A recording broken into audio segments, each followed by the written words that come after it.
गृहमंत्री अमित शाह ने बंगाल का चुनावी एजेंडा आज सेट कर दिया है।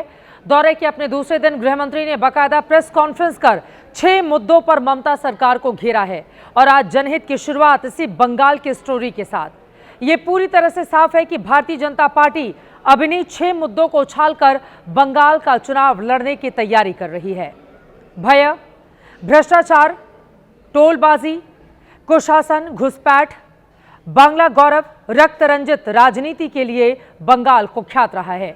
बीजेपी कार्यकर्ताओं की हत्या, आम लोगों में डर, महिला सुरक्षा को बीजेपी ने अंडरलाइन किया है। मंत्रियों पर लगे करप्शन के आरोपों की फाइल को भी खोल दिया है। घुसपैठ तो बीजेपी के चुनावी एजेंडे में टॉप पर पहले से ही है। ममता बनर्जी पर हमला करते हुए अमित शाह ने कहा है कि 2026 का चुनाव घुसपैठिया भगाने और घुसपैठिया रोकने वालों के बीच होगा। सुनिए। ममता जी, मैं आज आपको इस सार्वजनिक प्रेस वार्ता में पूछना चाहता हूं कि कौन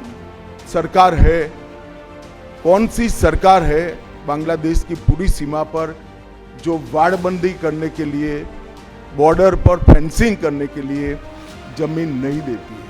आपकी ही सरकार है जो जमीन नहीं देती है। सिर्फ बंगाल में क्यों होती है?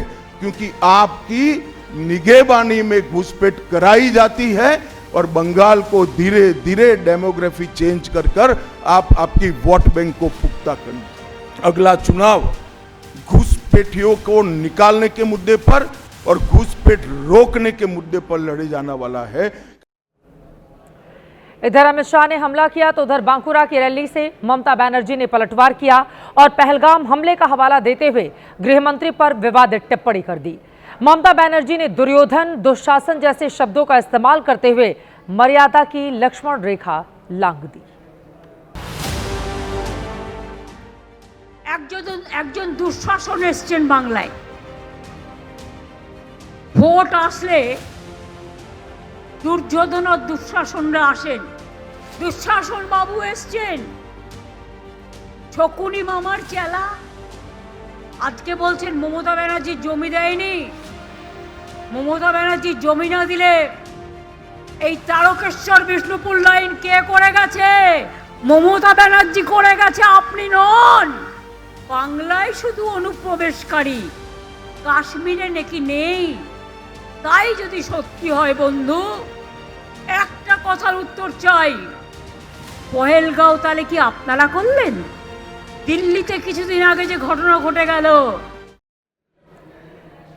इसमें कोई दो राय नहीं है कि बंगाल में घुसपैठ बहुत बड़ी समस्या है। अभी पिछले महीने जब एसआईआर की प्रक्रिया चल रही थी तब बड़ी संख्या में बांग्लादेशी घुसपैठियों को लेकर खबरें सामने आ रही थीं।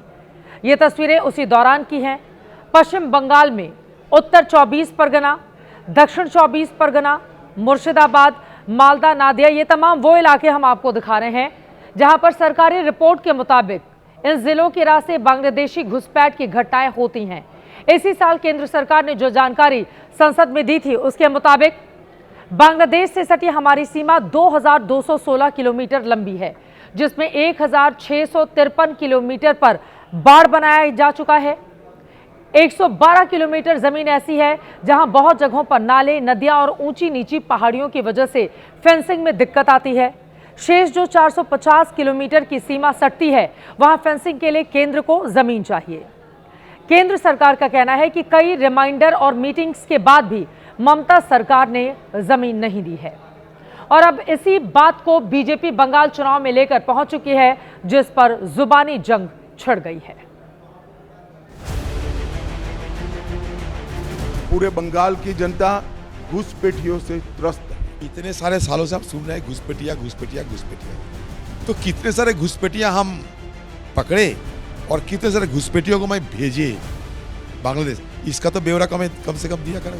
पूछना चाहूंगा कि बिहार में कितने घुसपैठिए पकड़े गए, झारखंड में कितने घुसपैठिए पकड़े गए, उनको तो उदाहरण देखना चाहिए था। पर जहाँ कहीं जिस राज्य में चुनाव होता है, अमित शाह जी घुसपैठिए का मुद्दा उठाते हैं और वहाँ पहला एसआईआर हुआ। एसआईआर के बाद एक भी घुसपैठिया मिला नहीं भारतीय। तो घुसपैठिए की खोज करने गए हैं, वहाँ भी घुसपैठिए मिलेंगे नहीं। बहुत से दर्शकों के मन में यह सवाल होगा कि आखिर घुसपैठ और घुसपैठियों को बीजेपी बड़ा मुद्दा क्यों बना रही है। इसका जवाब आपको दें उसके पहले कुछ आंकड़े आपको जरूर देखने चाहिए। भारत बांग्लादेश सीमा पर साल 2023 में घुसपैठ की कोशिश की गई 746, जबकि गिरफ्तारी हुई है 2617। 2024 का आंकड़ा 977 घुसपैठ की कोशिश की गई, 2525 गिरफ्तारी की गई। 2025 नवंबर तक का आंकड़ा आपके सामने है, जो काफी ज्यादा बढ़ चुका है। 23 और 24 के मुकाबले घुसपैठ की 1100 से ज्यादा कोशिशें की गई हैं, जिनमें तकरीबन 2500 लोगों की गिरफ्तारी हुई है। इसके जरिए आप समझ सकते हैं कि हालात वहां पर कैसे बने हुए हैं। अब जब ये घुसपैठिए बांग्लादेश से चोरी छिपे भारत की सीमा में घुस आते हैं, तो फिर यहां कई अलग अलग जगहों पर वो छिप जाते हैं। मुस्लिम बस्तियों में जाकर रहने लगते हैं। बहुत से घुसपैठिए गलत तरीके से देश का पहचान पत्र बनवा लेते हैं। इन घुसपैठियों की वजह से जो आम हिंदुस्तानी है उसको कई तरह की दिक्कतों का, परेशानियों का सामना करना पड़ता है। जैसे इनकी वजह से संसाधनों पर दबाव बढ़ता है। जिन चीजों के हकदार एक आम भारतीय हैं उस पर यह भी दावा करने लगते हैं। डेमोग्राफी में बदलाव इनकी वजह से होता है, क्योंकि वोट बैंक की राजनीति के लिए इनके हमदर्द इन्हें बसने का मौका देते हैं, बदले में वोट लेते हैं। इनकी आबादी बढ़ने से जनसंख्या संरचना में बदलाव आता है। सुरक्षा जोखिम सबसे बड़ी समस्या है, क्योंकि घुसपैठियों की आड़ में आतंकवादी, देश विरोधी ताकतें सिर उठाती हैं, आम हिंदुस्तानियों को संकट में डालती हैं। अभी जिन राज्यों में बीजेपी की सरकारें हैं वहां घुसपैठियों के खिलाफ अभियान चल रहा है। यूपी, उत्तराखंड, असम की सरकारें बांग्लादेशी और रोहिंग्याओं को लेकर सख्त कार्रवाई कर रही हैं। गृह मंत्री अमित शाह ने अपने बंगाल दौरे के दौरान चुनावी एजेंडा तो सेट किया ही, ममता बनर्जी की सरकार के खिलाफ जो 4 बड़ी बातें कही हैं, अब उसके बारे में भी देते हैं जानकारी। उन्होंने कहा कि बंगाल में सिंडिकेट राज चल रहा है, कमाई में हिस्सेदारी देनी होती है। ममता बनर्जी ने भ्रष्टाचार पर आंखें बंद कर ली हैं। तीसरी बड़ी बात सुरक्षा को लेकर कही, आरोप लगाया कि महिला सुरक्षा में ममता सरकार नाकाम है। अमित शाह ने यह भी कहा कि टीएमसी का शासन केंद्र विरोधी है, गरीबों की स्कीम लागू नहीं करती। इन्हीं मुद्दों पर ममता बनर्जी और टीएमसी की सरकार को घेरकर अमित शाह ने बीजेपी सरकार बनने की भविष्यवाणी की है। 15 अप्रैल 2026 के बाद जब भाजपा सरकार बनेगी, बंग गौरव, बंग संस्कृति, उसके पुनर्जागरण की हम फिर से शुरुआत करेंगे। और भारतीय जनता पार्टी के लिए ये बंग भूमि बहुत पवित्र और बहुत मायने रखने वाली है। 2026 में बंगाल में 2/3 बहुमत के साथ भारतीय जनता पार्टी की सरकार बनेगी। ये बंगाल की जनता तय कर बैठी। गृह मंत्री ने पिछले कुछ चुनावों में भारतीय जनता पार्टी को मिले वोटों के आधार पर जीत का दावा किया है। हम आपको उन आंकड़ों का अंक गणित भी बता देते हैं। साल 2011 से शुरू करते हैं, जब देश में मोदी राज का आगाज नहीं हुआ था। बीजेपी को बंगाल में महज 4% ही वोट मिले थे। 2014 का चुनाव आया, बीजेपी के वोट में 4 गुना का इजाफा हुआ, वोट मिला 16.84%।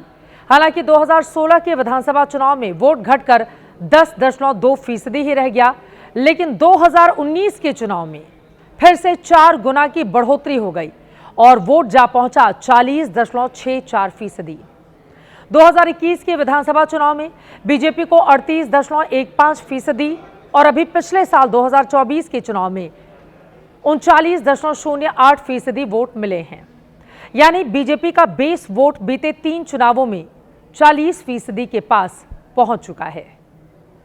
बीजेपी का मुख्य फोकस अब इस आधार को विस्तार देना है।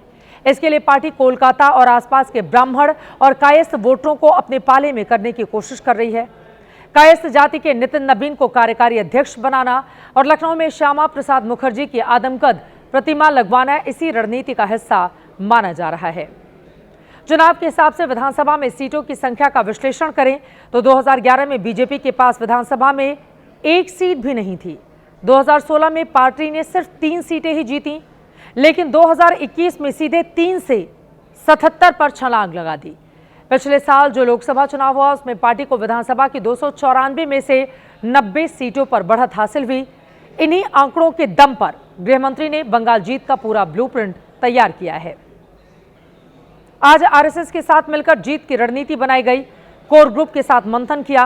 कल गृह मंत्री कार्यकर्ता सम्मेलन को संबोधित करेंगे और उसके बाद काली मंदिर भी वो जाने वाले हैं।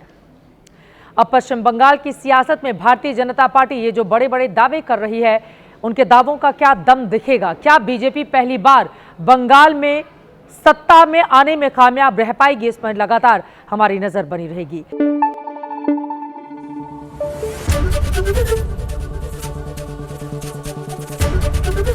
एबीपी न्यूज आपको रखे आगे।